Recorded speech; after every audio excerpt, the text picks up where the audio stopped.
Je m'appelle Fabrice de Pantoux. J'ai fondé Health and Beauty Innovation il y a 4 ans environ, après une vingtaine d'années passées dans diverses industries, la pharma, les arômes parfums, la cosmétique. Et j'ai développé dans ces industries un goût pour les produits naturels. Le fil rouge en fait de ma carrière est d'avoir toujours été le scientifique de la bande, mais en lien avec le marché.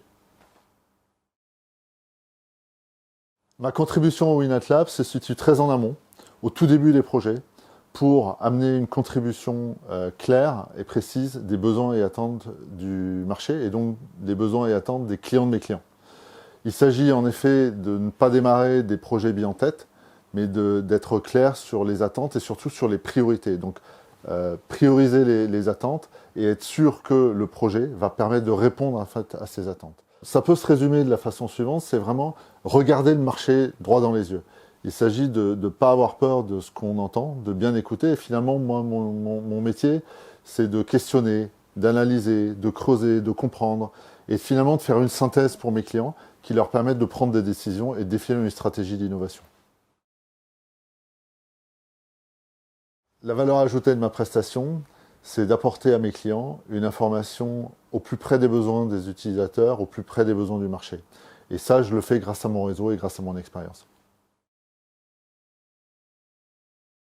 Pour donner un exemple concret, j'ai par exemple travaillé avec une société biotech française qui voulait créer de nouveaux arômes alimentaires par voie de biotechnologie. Et toute la question était de savoir s'il y avait de la place entre un produit naturel et un produit de synthèse pour un produit obtenu par voie de biotechnologie. Or, comme les investissements sont lourds, on parle de 2 à 3 ans de recherche et développement, l'idée était de valider que le marché attendait ce type d'arôme alimentaire. Et le résultat de mon travail a été d'éliminer la moitié du portefeuille R&D de cette société, ce qui leur permet de focaliser leurs ressources sur les produits restants dans le pipe R&D et de ne pas investir massivement sur des produits dont le marché n'a aucune attente. Je pense que le mieux, c'est d'être sûr de comprendre quel est votre environnement concurrentiel, de comprendre quel est votre projet, c'est-à-dire que notre rôle chez WinAtLab, c'est de creuser jusqu'à avoir bien compris quel est votre niveau de connaissance du projet et où est-ce que vous voulez aller.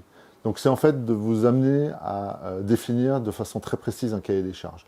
Et une fois qu'on a ce cahier des charges, je pense qu'on peut travailler avec les différents partenaires.